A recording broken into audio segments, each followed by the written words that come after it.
Every child has a superhero. I can remember mine.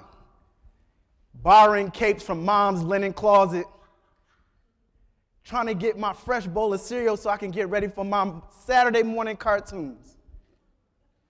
You had a superhero too. Maybe it was an action hero on television or in a movie. Or maybe it was an imaginary friend or a doll. My favorite superhero?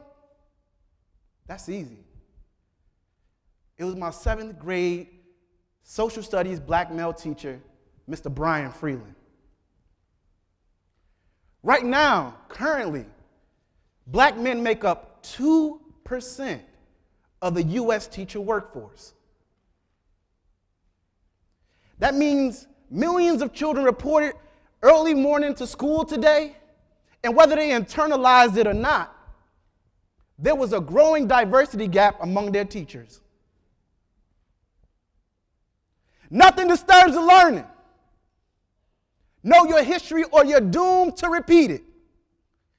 Those were the words of Mr. Freeland.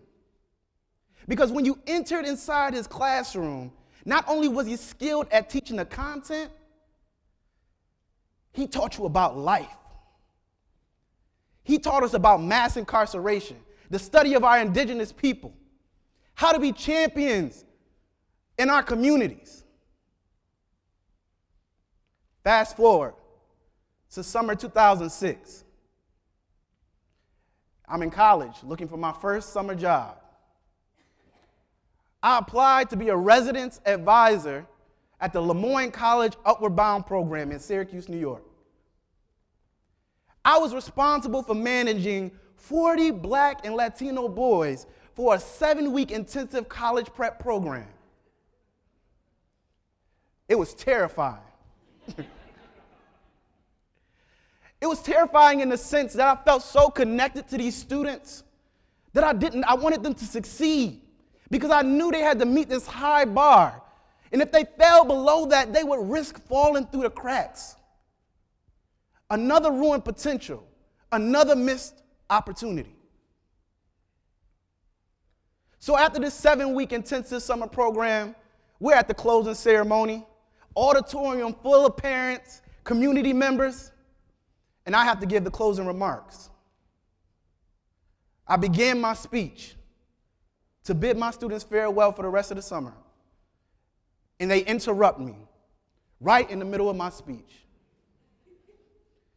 Those same 40 black and Latino boys came and presented me with a book, and on each page, it talked about how I changed each and every one of their lives that summer.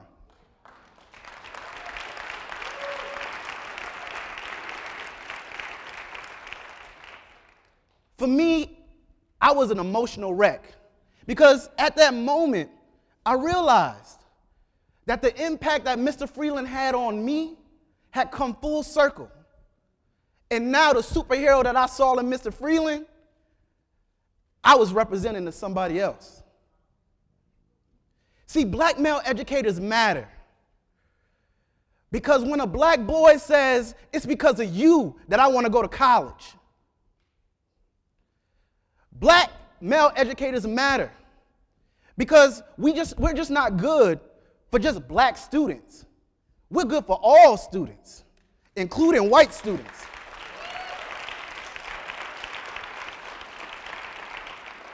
Black male educators matter because when you look at comparatively the teacher demographic of high-performing teachers, black men still have a unique and distinct impact on the trajectory of our schools and our communities.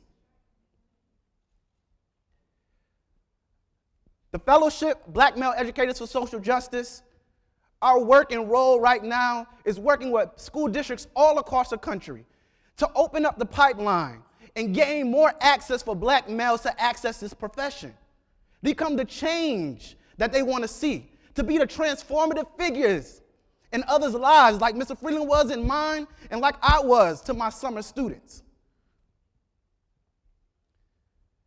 Because the thing is, some of you may be able to actually relate to my story about Mr. Freeland because you too had a black male teacher that changed your life.